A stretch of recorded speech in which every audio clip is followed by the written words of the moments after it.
2000 సంవత్సరం ఏప్రిల్ 20 ఒక అద్భుతం జరిగింది సినిమా ఇండస్ట్రీలో. ఆ అద్భుతం పేరే 'బద్రి'. 25 సంవత్సరాలైంది ఆ సినిమా వచ్చి. ఈ సంవత్సరంతోని ఒక పర్ఫెక్ట్ డైరెక్టర్ దాదాపు 40 సినిమాలు చేశారు. దగ్గర దగ్గర 36 సినిమాలు దర్శకత్వం వహిస్తే కొన్ని సినిమాలు మామూలుగా కూడా గెస్ట్ అపియరెన్స్ చేశారు. కొన్ని సినిమాలు ప్రొడ్యూస్ చేశారు. తెలుగు సినిమా పరిశ్రమలో కథా రచయితగా, మాటల రచయితగా, స్క్రీన్ ప్లే డైరెక్టర్గా, దర్శకుడిగా, ప్రొడ్యూసర్గా మొదటి 2 సినిమాలు వేరే ప్రొడక్షన్స్లో దర్శకుడిగా అవకాశం వచ్చినా కూడా ఆ తర్వాత అతనికి ఆ క్రియేటివ్ ఫ్రీడమ్ కావాలనే ఉద్దేశంతో నిర్మాతగా మారిన దర్శకుడు పూరి జగన్నాథ్ గారు. ఆయన డే 1 నుంచి కూడా ఎప్పుడైతే మనకి 'బద్రి' సినిమా విడుదలైందో అప్పటి నుంచి ఒక కొత్త బర్నింగ్ స్టార్ యాజ్ ఎ డైరెక్టర్గా అందరికీ తెలుసు. ఆ రోజు నుంచి ఈ రోజు వరకు కూడా సినిమాలు హిట్ ఫ్లాపు సంబంధమే లేదు. తన ప్రయాణం మాత్రం ఆగదు.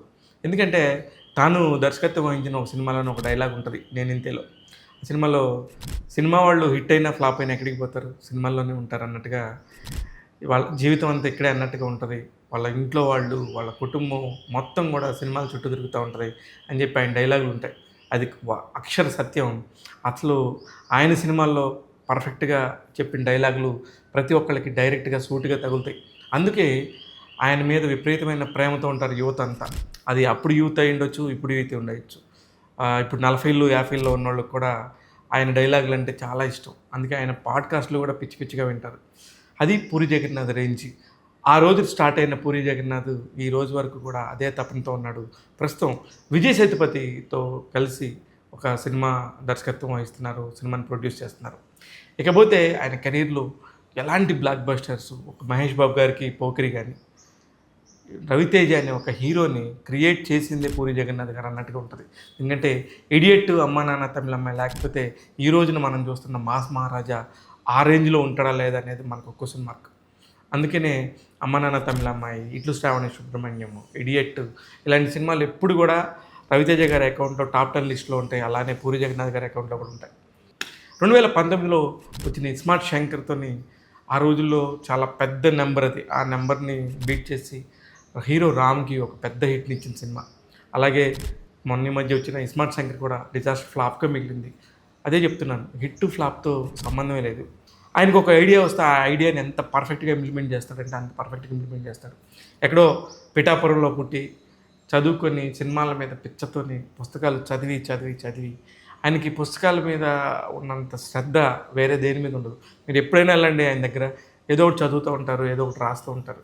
అంత ఇంట్రెస్ట్. అందుకనే ఆయన చెప్పే సూక్తులన్నీ కూడా చాలా తక్కువ లైన్లతోని చాలా ఎక్కువ ఇన్ఫర్మేషన్ చెప్తారు. పూరి జగన్నాథ్ గారి గొప్పతనం తెలియాలంటే ఎంతోమంది బ్యాచిలర్స్ తన రూముల్లో ఆయన ఫోటో పెట్టుకుంటారు. సినిమా ఇండస్ట్రీకి వచ్చి దర్శకుడు అవ్వాలనుకున్న ఎవరైనా సరే పూరి జగన్నాథ్ గారి కథని కరెక్ట్గా కనుక అబ్జర్వ్ చేస్తే వాళ్ళు ఏదో పెద్ద కష్టం అనుకుంటారు. ఈ రోజున 2 రోజులు 3 రోజులు ఒక 10 రోజులు షూటింగ్ చేసి అయ్యో మేము చాలా కష్టపడిపోయాం, అలసిపోయాం అంటారు. కానీ పూరి జగన్నాథ్ గారి లైఫ్ని ఒకసారి చూసుకుంటే 1989లో రామ్ గోపాల్ వర్మ గారి దర్శకత్వం వహించిన 'శివ' సినిమాలో చిన్న క్యారెక్టర్లో నటించి అక్కడి నుంచి అసిస్టెంట్ డైరెక్టర్గా అంచెలంచెలుగా ఎదుగుతూ 2000 సంవత్సరం వచ్చేళ్ళకే దర్శకుడు అయ్యాడు. నేను నందా అంటే నువ్వు నందా అయితే ఏంటి ఇక్కడ 'బద్రి' అని చెప్పేసి డైలాగ్ చాలా ఫేమస్. అలాంటి డైలాగులు యూత్తో అలా పట్టించి ఇప్పటి వరకు 25 ఇయర్స్ అయిన సంగతి కూడా తెలియదు. అసలు ఆ సినిమాలో పాటలు అయితే కనుక పిచ్చి పిచ్చిగా ఫ్యాన్స్ ఉంటారు. ఐ మీన్ ఇండియన్ అనే ఒక సాంగ్ని ఒక బాలీవుడ్ రైటర్ రాశారు. మిగతా అన్నీ కూడా తెలుగు వారే రాశారు. అందులో 'బంగాళాఖాతం' అనే సాంగ్ చాలా ఫేమస్. ఆ సాంగ్ని చంద్రబోస్ గారు రాస్తే మిగతా పాటలన్నీ కూడా వేటూరి గారు రాశారు. అప్పుడు ఆ పాటలన్నిటికీ కూడా ఎంత క్రేజ్ అంటే క్యాసెట్స్ విపరీతంగా అమ్ముడయ్యాయి. ఆ క్యాసెట్స్ని రిపీటెడ్గా పెట్టుకునేవాళ్ళు. అందుకే ఆ క్యాసెట్కి మళ్ళీ కూడా సాంగ్స్ ఏమని వెళ్ళి ఆ ఆడియో షాపుల్లో ఎప్పుడు కూడా ఆ కాపీకి సంబంధించి చెప్పుకుంటూ ఉండేవారు. అందుకని పవన్ కళ్యాణ్ అప్పటికే 'సుస్వాగతం', 'తొలి ప్రేమ', 'తమ్ముడు' లాంటి పెద్ద హిట్లు కొట్టేసి రెడీగా ఉన్న టైం అది. తర్వాత ఒక కొత్త దర్శకుడికి అవకాశం ఇస్తే ఎలా ఉంటుందో తెలీదు. అలాంటి టైంలో పవన్ కళ్యాణ్ రిస్క్ తీసుకొని పూరి జగన్నాథ్ గారికి అవకాశం ఇచ్చారు. ఇక్కడ ఒక చిన్న సంఘటన చెప్పాలి మీకు. పూరి జగన్నాథ్ గారు కథ అంతా విన్నాక క్లైమాక్స్ చేంజ్ చేసుకుని రమ్మన్నాడంట. మళ్ళీ పూరి జగన్నాథ్ గారు వెళ్ళి మళ్ళీ కథ చెప్పమంటే మళ్ళీ సేమ్ కథే చెప్పారంట. అదేంటి క్లైమాక్స్ చేంజ్ చేసుకుని రమ్మన్నాను కదా అంటే, నేను ఈ సినిమాకి క్లైమాక్స్ చేంజ్ చేయను, ఇదే నా క్లైమాక్స్ అండి, మీకు ఇష్టమైతే చేయండి లేకపోతే లేదని చాలా అందంగా చెప్తే చాలా నచ్చావు, నువ్వు మాట మీద ఉన్నావు, నిజంగా నికార్సైన దర్శకుడు అవుతావు అని చెప్పేసి ఆ రోజు పూరి జగన్నాథ్ గారు, పవన్ కళ్యాణ్ గారు అనుకొని, మాట్లాడుకొని సరే అంటే సరే అనుకోవటం వల్లే ఆ రోజు బద్రి వచ్చింది. ఒక పెద్ద దర్శకుడు వచ్చారు. ఎంతోమందికి ఉపాధి దొరికింది. ఇకపోతే తన కెరియర్‌లో పూరి జగన్నాథ్ ఎన్ని సార్లు కింద పడ్డాడో అన్ని సార్లు అంతే బలంగా పైకి లేచాడు. ప్రస్తుతం పూరి జగన్నాథ్ గారి స్టేజ్ కింద పడి ఉన్న ఒక కెరటం లాంటిది. బద్రి సినిమాకి ఆ రోజుల్లో క్లాప్ కొట్టింది మెగాస్టార్ చిరంజీవి గారు. అక్కడి నుంచి ఆ రోజు పడిన ఒక మైండ్‌లో పడటంతోనే పూరి జగన్నాథ్ గారు తన కొడుకు రామ్ చరణ్ ఎంట్రీ కూడా పూరి జగన్నాథ్‌తో జరగాలని చెప్పి 'చిరుత' అనే సినిమా కూడా వచ్చిన సంగతి అందరికీ గుర్తుండే ఉంటుంది. అంతగా చిరంజీవి గారు ఒక మనిషిని నమ్మితే అంతగా నమ్ముతారనమాట. ఇలా ఈ బద్రికి సంబంధించిన విశేషాలు 25 ఇయర్స్ అప్పుడే అయిపోయింది అన్నట్టుగా ఉంటాయి. మొన్న ఈ మధ్యనే వచ్చినాయి కదా ఆ పాటలు అన్నట్టుంటాయి. ఇంకా ఆ డైలాగ్స్ కూడా మనందరికీ గుర్తుండే ఉంటాయి. ఇకపోతే ఈ బద్రి సినిమా వల్ల జరిగిన ఇంకో విషయం చెప్తాను. అదేంటంటే పవన్ కళ్యాణ్ గారితో ఫస్ట్ రేణు దేశాయ్ కలిసింది ఇక్కడే ఈ సినిమా సెట్‌లోనే. అక్కడి నుంచి వాళ్ళిద్దరి పరిచయం ప్రేమగా మారి, ప్రేమ పెళ్లిగా మారింది. ఇప్పుడు వాళ్ళిద్దరికీ ఇద్దరు పిల్లలున్న సంగతి తెలిసిందే. వాళ్ళిద్దరూ డైవర్స్ తీసుకొని విడిగా ఉంటున్నా కూడా ఆ పిల్లలందరూ కూడా కొడుకుల్లాగానే పవన్ కళ్యాణ్ కొడుకు కూతురులాగానే చలామణి అవుతున్న సంగతి మనందరికీ తెలుసు. ఈ సినిమా ద్వారానే ప్రకాష్ రాజ్‌కి అత్యద్భుతమైన మైలేజ్ వచ్చింది. ఒక హీరోకి సమానంగా ఒక విలనిజాన్ని చేయగలరు. దానికి ఓ ఫైట్‌లు అవసరం లేదు. ఒక డిక్షన్‌తోని మనం ఎంతైనా సరే ప్రూవ్ చేయగలొచ్చు అని చెప్పిన సినిమా బద్రి. అందుకనే ప్రకాష్ రాజ్ గారు తర్వాత కాలంలో అనేక మంది యువ దర్శకులకి బాగా అట్రాక్ట్ అయ్యాడు. ముఖ్యంగా పూరి జగన్నాథ్ గారు, కృష్ణవంశీ గారి సినిమాల్లో ఖచ్చితంగా ప్రకాష్ రాజ్ గారు ఉండేవారు.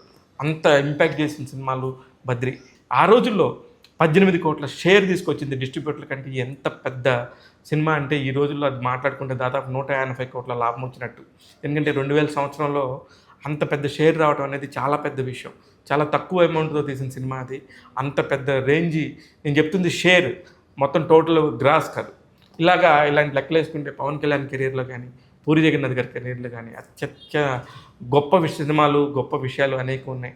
అందుకనే ఈ 25 ఇయర్స్‌కి సిల్వర్ జూబ్లీ ఇయర్‌గా పూరి జగన్నాథ్ గారు సెలబ్రేట్ చేసుకోవాలని మనస్ఫూర్తిగా కోరుకుంటూ, ప్రస్తుతం పూరి జగన్నాథ్ గారు ఒక మంచి హీరో అనాలా, స్టార్ మెటీరియల్ అనాలా, ఒక నటుడు, ఒక గొప్ప నటుడు అనాలా, విజయ్ సేతుపతి గారితో ఇప్పుడు సినిమా చేస్తున్నారు.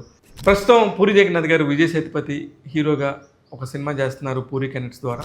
ఆ సినిమా అతి త్వరలోనే బయటికి రాబోతుంది. దేనికంటే పూరి జగన్నాథ్ గారు చాలా ఫాస్ట్‌గా సినిమాలు తీస్తారు.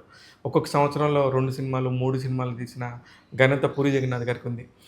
చాలా తక్కువ టైంలో సినిమాలు తీసే దర్శకుడు దాసరి నారాయణరావు గారి తర్వాత ఈ మధ్య కాలంలో ఈ 25 ఇయర్స్ బ్యాక్ ఈ కెరియర్‌లో ఇంత ఫాస్ట్‌గా సినిమాలు తీయగలిగిన దర్శకుడు పూరి జగన్నాథ్ గారు ఒక్కరే. ఈ మధ్య కాలంలో కొంచెం లేట్ అవుతుంది కానీ మీరు ఫస్ట్‌లో గనుక గమనిస్తే సంవత్సరానికి 2 సినిమాలు, 3 సినిమాలు ఖచ్చితంగా వచ్చాయి పూరి జగన్నాథ్ గారి దగ్గర నుంచి. అలాంటి ఒక గొప్ప దర్శకుడు చేస్తున్న సినిమా విజయ్ సేతుపతి గారితో చేస్తున్నాడు. నెక్స్ట్ అదే సినిమాలో టబ్బు గారు చాలా ఒక మంచి కీలకమైన పాత్రలో నటిస్తున్నట్టు సమాచారం ఉంది. చూస్తూనే ఉండండి ఇలాంటి అనేక విషయాలను ఎప్పటికప్పుడు మీ ముందుకు తీసుకొస్తూ ఉంటాను. నేను శివ మల్లాల.